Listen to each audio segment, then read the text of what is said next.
오늘 특별히 빈자리가 더 많아졌습니다. 아마 다음 주에도 또 빈자리가 생길 것 같아요. 굳이 당사자가 광고하지 말아달라, 인사시키지 말라 해서 인사는 시키지 않겠지만 우리 시연이가 취업을 했습니다. 그것도 어디로? 서울로. 우리 박수 한번.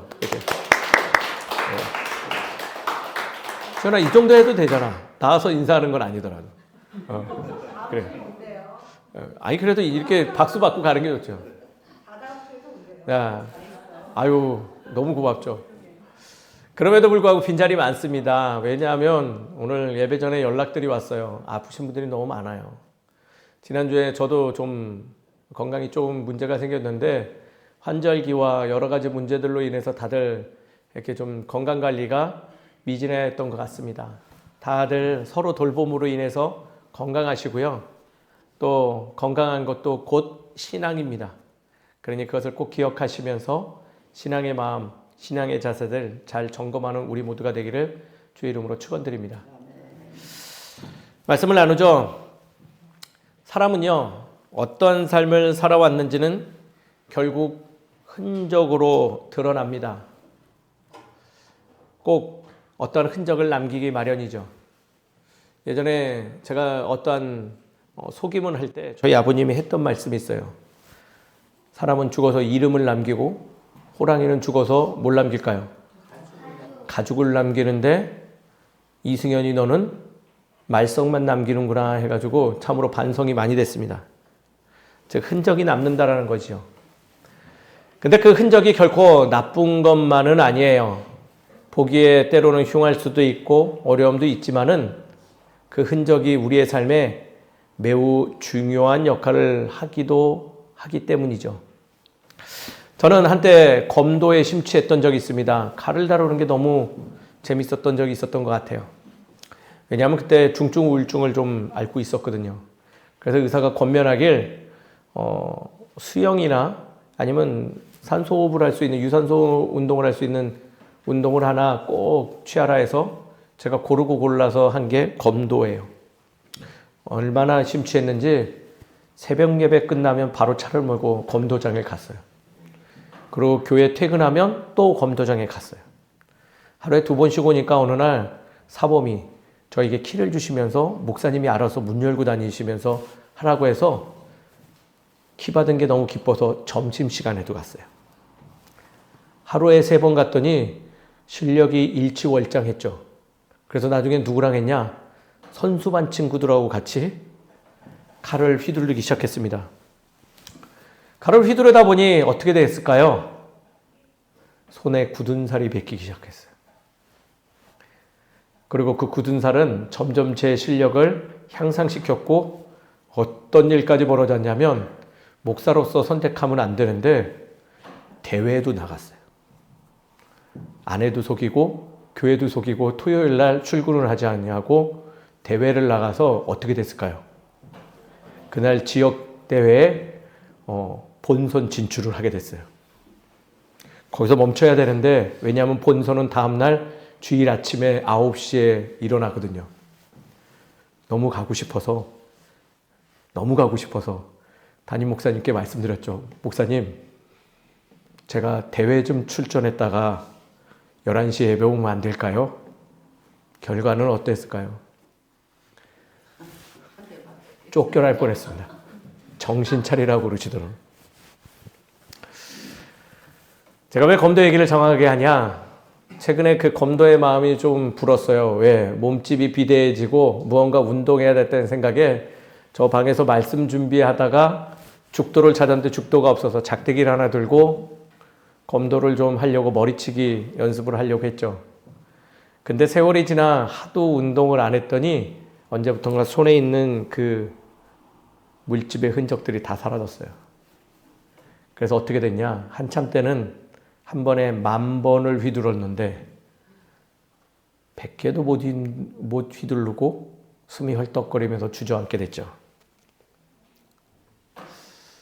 흔적이 있고 없고는 굉장히 다른 결과를 드러낸다라는 것을 잘 알려주는 일상의 한 예라고 할 수 있어요. 또 이것을 우리의 일반적인 삶에 적용해 보면 그 흔적이 있으면 무언가 뚜렷한 우리의 삶의 결과물이 드러난다는 거죠.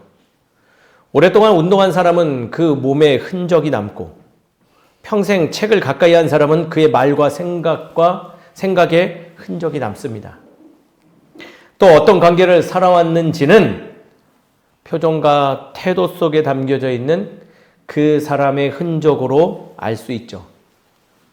제가 이렇게 강조해서 말씀드리는 이유는 흔적은 결코 우리의 삶 속에서 숨길 수도 없으며 그 흔적으로 인해 우리의 삶의 질은 전혀 달라진다는 말을 하고 싶기 때문입니다. 말로는 숨기고 가릴 수 있다라고 생각할 수 있지만은 그 흔적은 삶에서 우리의 작은 선택에서 분명히 드러나기 마련입니다. 그래서 우리는 때로는 이러한 질문 앞에 서야 합니다. 내 삶의 흔적은 지금 어떠한 모양으로 내가 소유하고 있는가라는 것이며, 신앙의 삶에서도 동일한 거죠.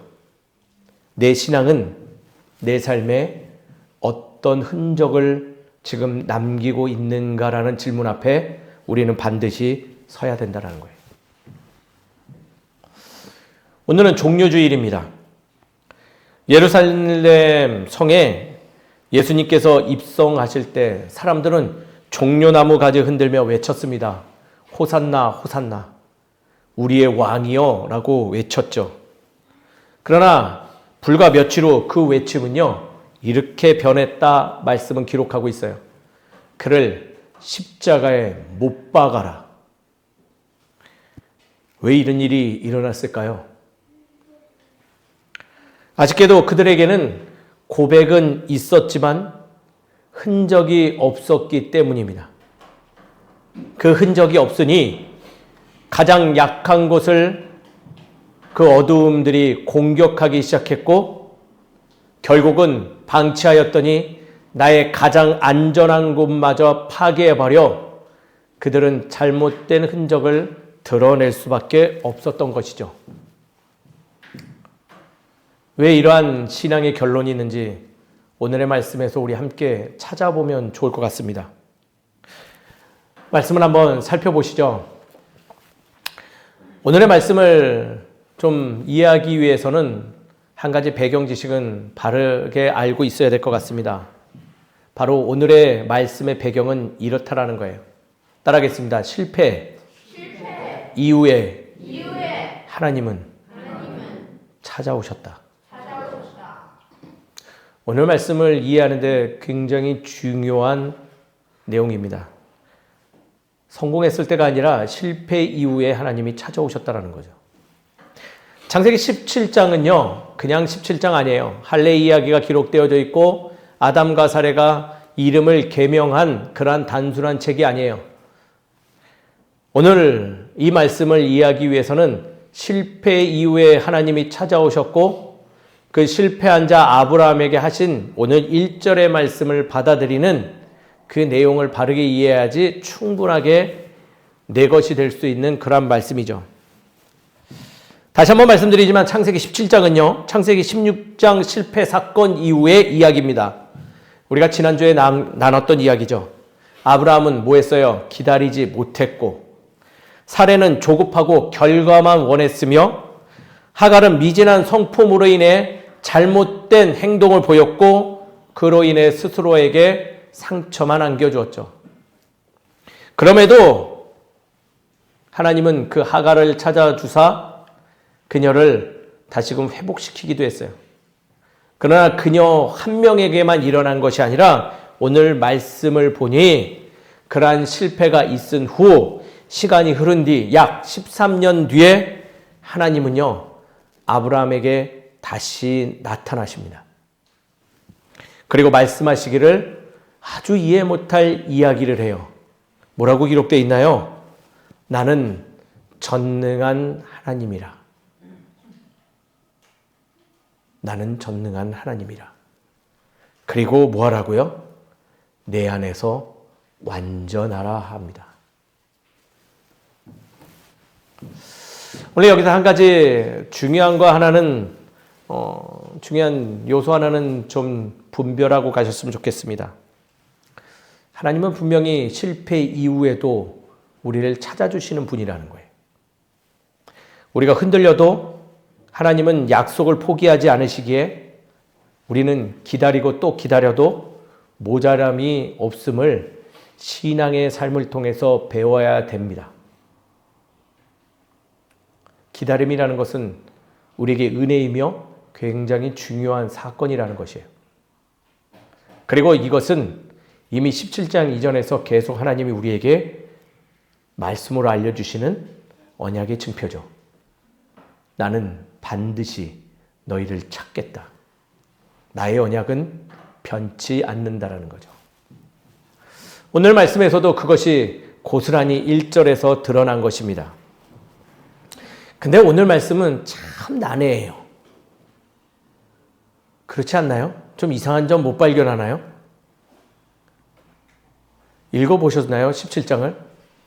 이번 주에 김동욱 집사님이 꼭 읽고 오라고 했는데 읽어오셨나요? 그러면 한 번쯤은 읽어보셨을 거예요. 근데 오늘 1절 말씀은요, 17장에서 가장 이상한 말씀이에요. 왜 그럴까요? 그것은요, 오랫동안 교제해온 아브라함을 만나는 하나님이요, 자신이 어떠한 하나님인지 드러내고 있다는 거예요. 몰라서 지금 말할까요? 그동안 아브라함이 전능하신 하나님을 모를까요? 그럼에도 불구하고 하나님은 스스로 밝히길 나는 전능한 하나님이라. 그리고 엄청나게 어려운 미션 하나를 주죠. 뭐예요? 다른 거 없어요. 뭘까요? 완전하래요. 완전. 이해되세요? 왜 신앙생활하면서 이거에 대해서 의구심을 안 갖는지 모르겠어요.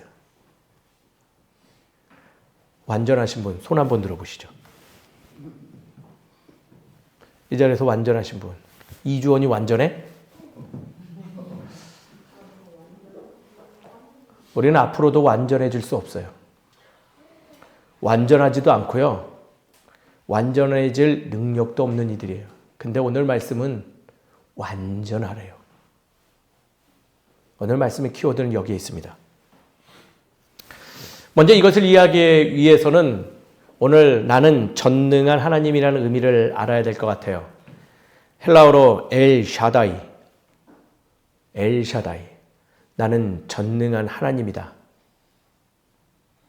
이는 이런 의미가 내포되어 있습니다. 따라하겠습니다. 너는 부족해도 괜찮다. 또 내가 해결하지 못해도 괜찮다. 하나 더 있습니다. 전능한 하나님이 이룬다. 엘샤다이입니다. 즉 풀어서 이해해 보면 이런 거예요. 아브라함아, 너는 해결자가 아니야. 너는 나를 신뢰하는 사람으로 살아가는 것이 합당한 거야 라는 것을 드러내고 있는 굉장히 중요한 말씀이라는 거예요. 실패한 이들 앞에 나타나신 하나님이 자신의 정체성을 드러내시며 위축되었고 자책하고 살아가는 아브라함에게 용기 주신 말씀, 엘샤다이, 나는 전능한 자라. 그럼에도 불구하고 내가 너를 오늘도 찾았노라 라고 이야기해 주시는 거예요. 그리고 이어서 말씀하시는 거예요. 너는 내 앞에서 행하여 완전하라.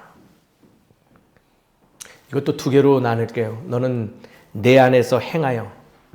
다른 뜻으로 표현하면 나는 너를 계속 지켜보고 있다. 그러니 그 안에서 완전하라.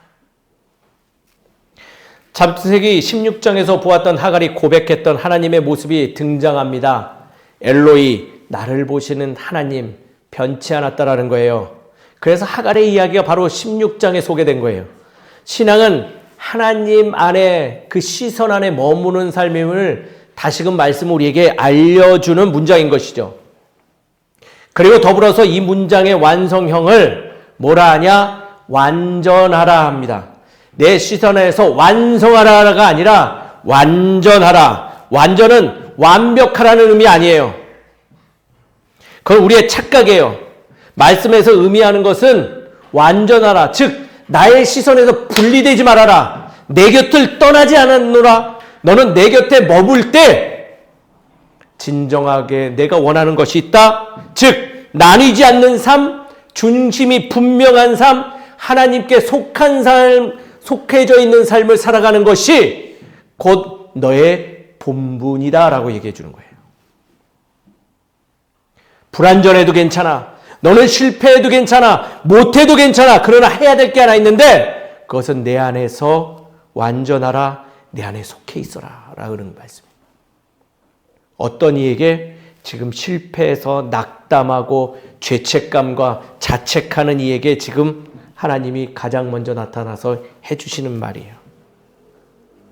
완벽함을 이루는 삶을 살아가는 것이 아닌 내 안에서 나의 자녀로 살아감이 맞다라고 얘기해 주는 거예요. 사랑하는 성도님 여러분, 지금을 살아가는 우리들에게 하나님은 엘샤다이, 그러니 너희도 완전하라 함을 기억하시는 우리 모두가 되기를 주의 이름으로 축원드립니다. 부족해도 괜찮습니다. 넘어져도 괜찮습니다. 주저앉아도 괜찮습니다. 그런데 우리가 명심해야 될 거는요, 그렇다고 떠나가서는 안 돼요. 내가 죽게 속해 있는 흔적을 붙들고 살아가야 됨이 옳다라고 지금 하나님은 말씀을 통해서 우리에게 이야기해 주시는 것이죠. 오늘 종료주일이니 오늘 이 말씀을 가지고 종료주일의 그 정신을 한번 연결해 보았습니다. 다시금 말하지만 신약에서 종료주일을 맞이한 사람들도요, 예수님 환영했어요. 어떻게요? 아주 뜨겁게요.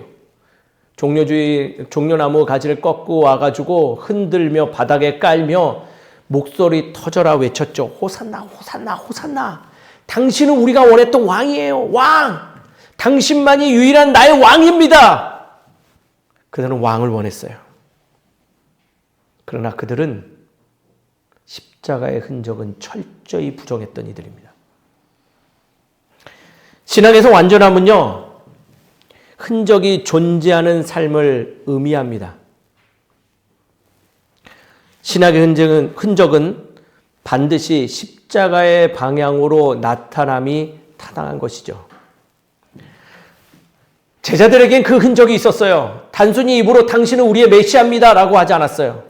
그들은 이 질문 하나로 그들 안에, 그 삶 안에 예수 그리스도의 흔적이 남아있음을 드러냈어요. 커바디스 도미네, 예수님이요, 어딜 가려 하십니까? 그는 물었어요. 그리고 놀라운 것은요, 사도행전을 통해서 그들의 흔적은 예수님을 따라가는 모습을 모방하면서 드러남을 우리에게 잘 보여주죠. 커바디스 도미네, 십자가의 흔적을 가진 이들이 당연히 물어야 되는 질문이며 지금을 살아가는 우리들도 당연하게 소유해야 되는 흔적의 질문임에도 불구하고 안타깝게도 우리 안에 그 흔적이 있는지를 우리는 묻지 않음을 발견할 때가 많이 있다는 거예요. 기억하셔야 돼요. 십자가의 흔적이 담긴 이 질문이 세상을 변화시켰고 그들의 삶을 어둠 속에서 해방시켰던 것이에요. 그러나 우리의 신앙의 모습 어떠합니까? 제자들이 따라갔던 그 흔적을 소유한 삶, 그것을 원하시나요?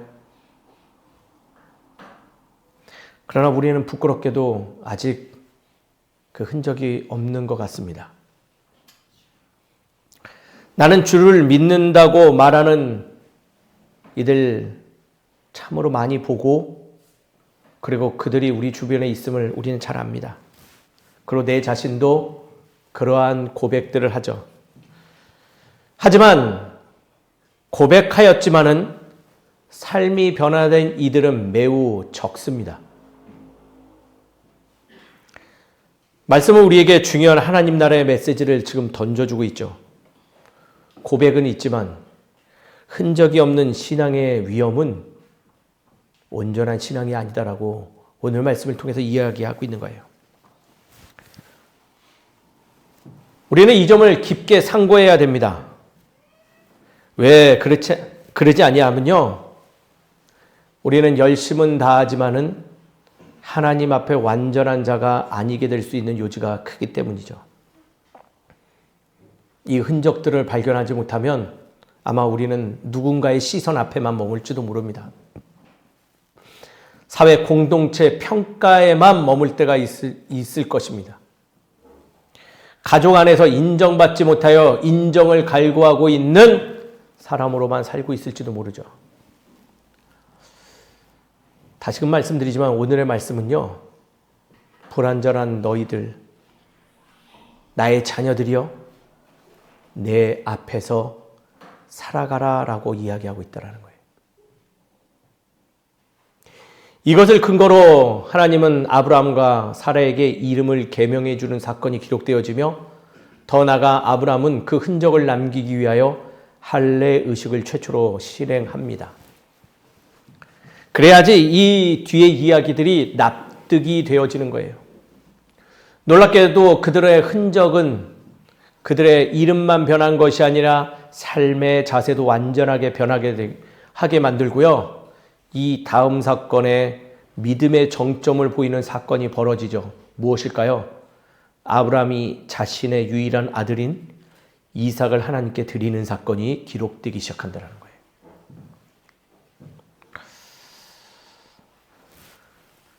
올해로 목회에 임한 지 24년째입니다. 그러면서 배우는 게 하나 있어요. 바로 신앙의 흔적은 숨길 수 없다라는 거죠. 근데 미련하게도 그 신앙의 흔적을 숨길 수 있다라는 생각도 내 안에 있음을 발견해요. 이 생각이 완전한 착각임에도 불구하고 소유하고 있다라는 거예요. 그러나 이미 우리는 잘 알고 있습니다. 신앙의 흔적은요, 결코 숨길 수가 없어요. 반드시 선택의 과정에서 드러나게 됩니다. 반드시 관계 안에서 명확하게 드러납니다. 반드시 위기의 순간에 신랄하게 드러나죠. 사랑하는 성도님 여러분, 신앙의 흔적을 숨길 수 있다라는 착각은 완전히 버려내는 우리 되기를 주의 이름으로 소망합니다.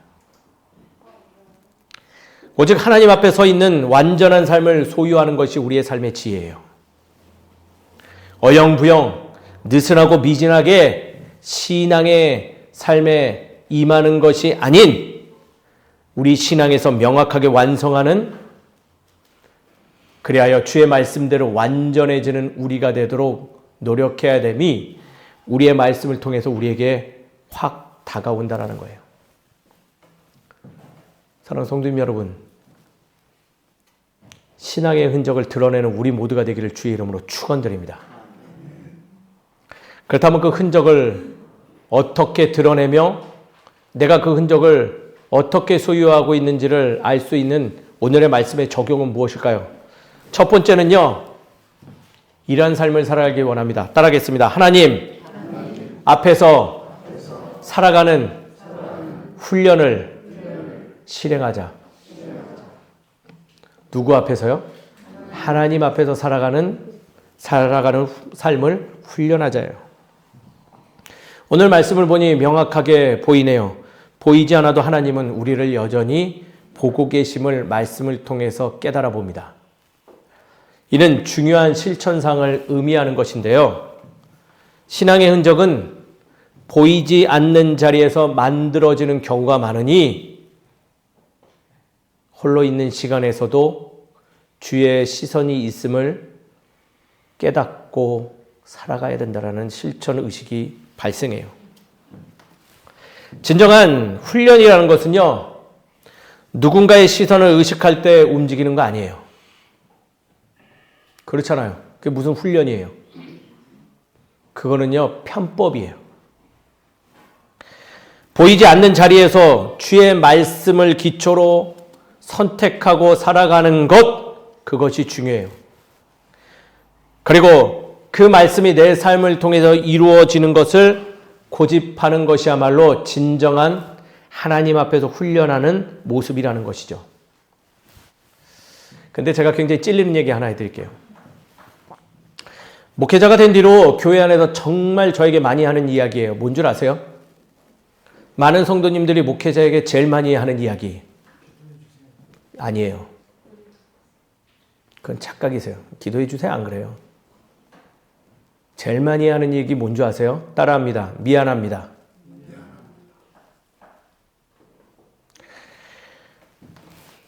대체 목회자한테 무엇이 그렇게 미안한지 모르겠어요. 늘 미안하다고 하세요. 예배 빠지게 되어서 목회자에게 미안하다고 하고요. 교회 행사에 빠지게 되어서 미안하대요. 내가 교회 활동 열심히 못해서 미안하대요. 신앙생활을 깊게 못해서 미안하대요.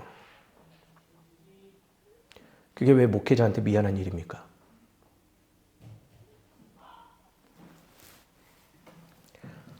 온전한 예물을 드리지 못하는 게 왜 목회자한테 미안한 거예요?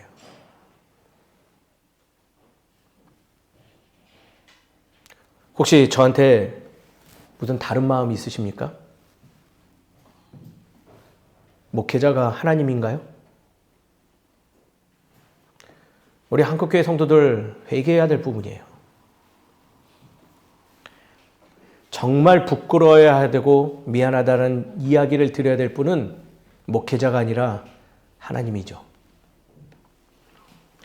많은 것을 더해 주시고 연약하고 쓰러진 나에게 찾아와줘서 손 내밀어 주시고 그의 힘으로 살아가라고 외쳐주시는 하나님께 미안해야 되는데 그분의 시선을 외면한 채 자기 자신부터 속이며 목회자한테 미안하다는 말 한마디 던지며 자기 마음을 위로하고 빠져나가는 그 모습, 하나님께 미안한 모습 아닌가요?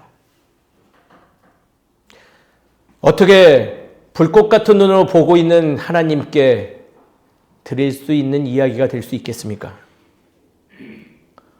신앙생활은요, 주의 시선 앞에서 받는 훈련이에요.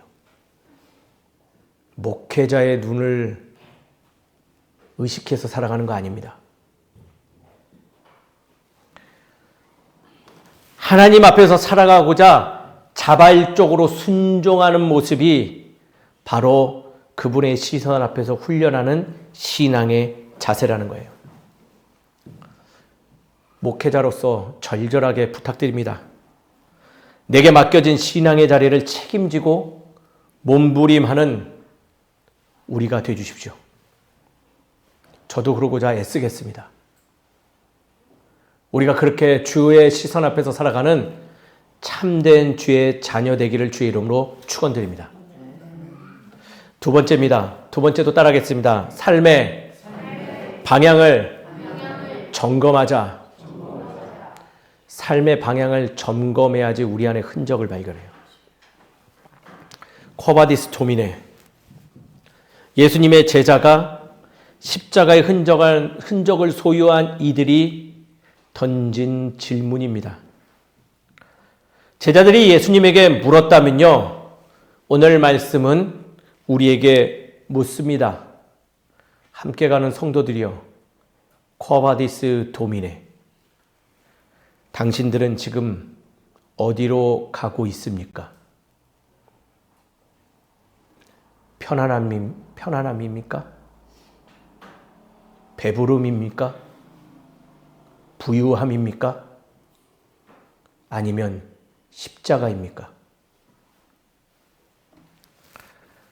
삶의 방향을 점검할 때입니다.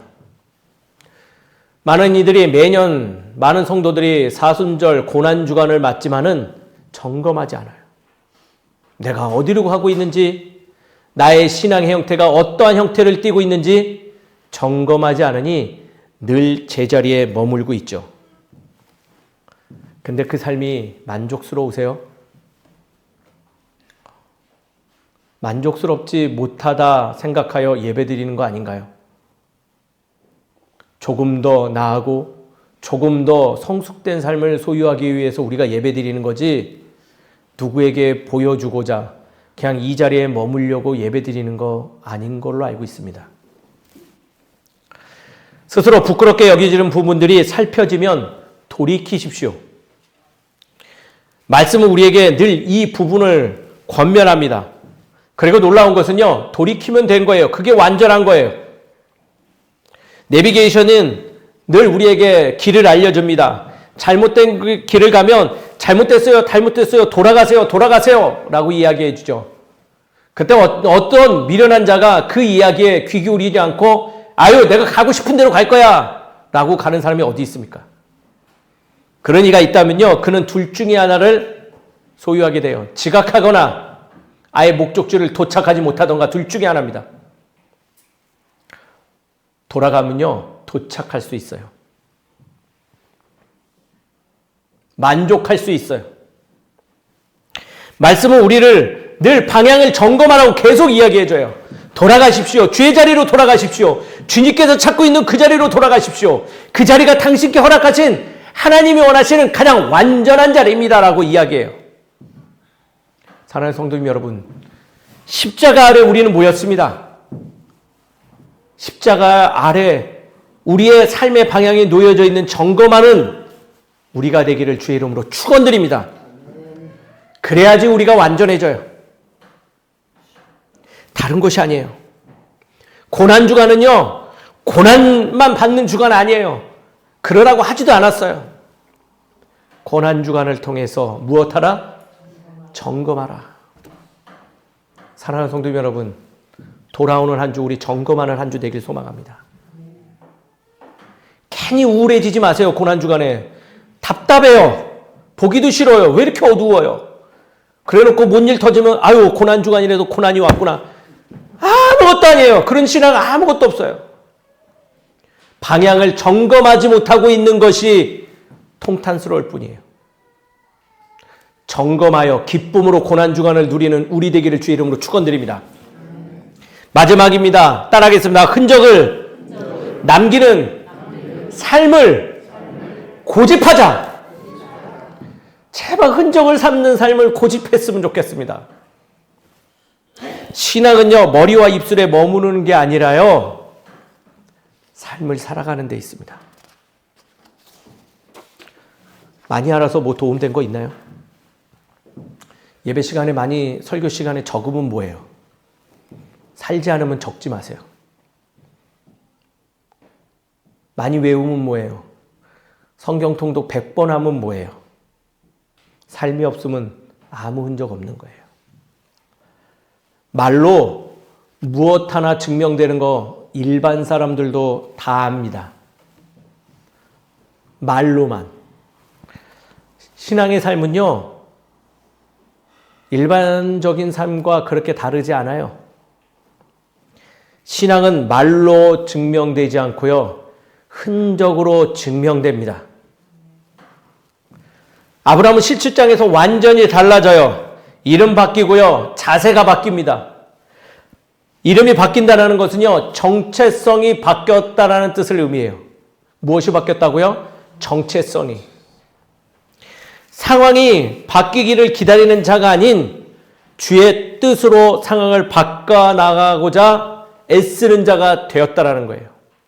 그래서 이삭도 바칠 수 있는 순종의 모습을 소유한 이로 변화된 것이죠.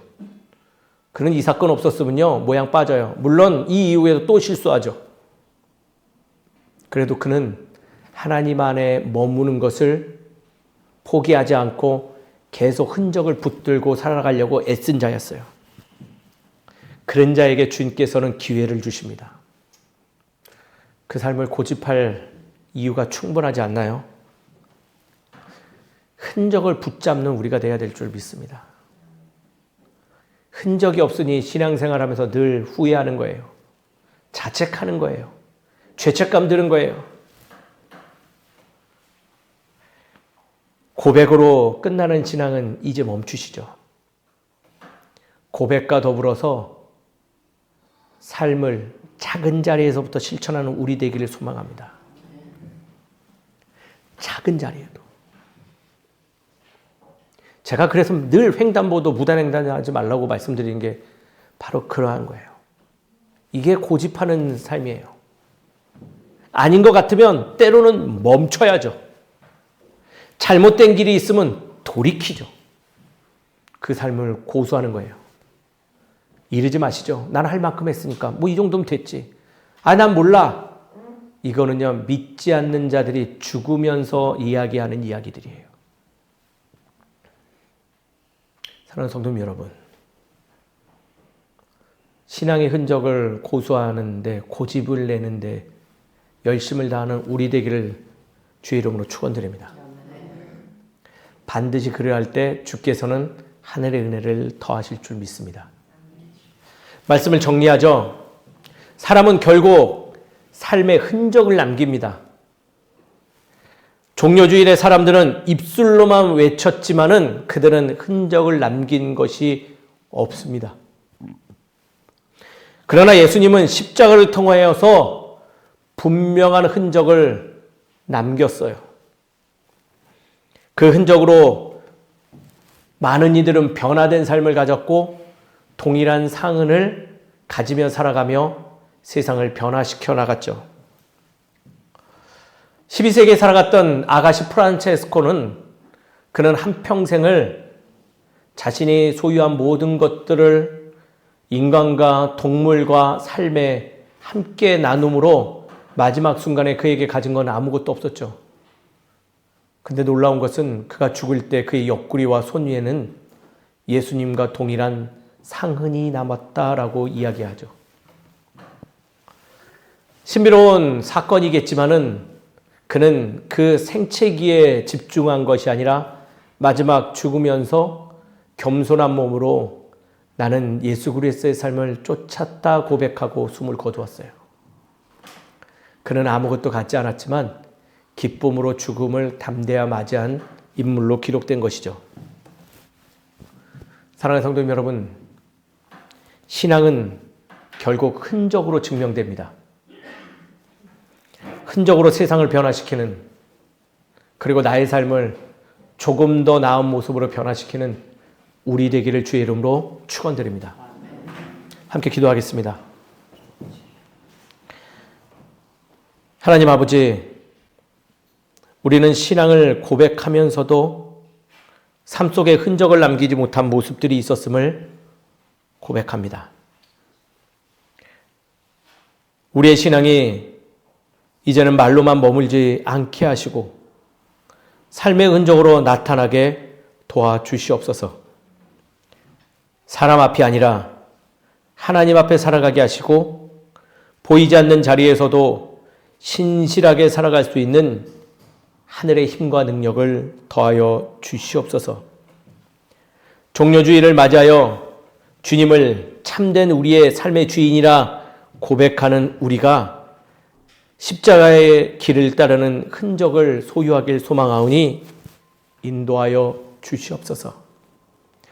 오늘 귀하게 준비하여 분별하여 드리는 예물 안에 우리의 신앙의 흔적을 담습니다. 주님, 그 예물이 보배되게 하여 주시옵시고 많은 이들에게 새로운 주의 흔적을 남기는 도구 되게 하여 주시옵소서. 준비한 손길 위에도 하늘의 은혜를 더하여 주셔서 그 삶 가운데 신학의 흔적이 더욱더 드러나게 하여 주시옵시고 그 흔적으로 말미암아 스스로가 기뻐하고 만족하며 더 나아가 그 흔적들을 가지고 또 다른 주의 선한 영향을 일으키는 복된 삶을 살아갈 수 있도록 주님 인도하여 주시옵소서. 이 모든 것을 주님께서 더하시고 인도해 주시옵 믿사옵고 사랑이 많으신 예수 그리스도 이름으로 기도드립니다. 아멘.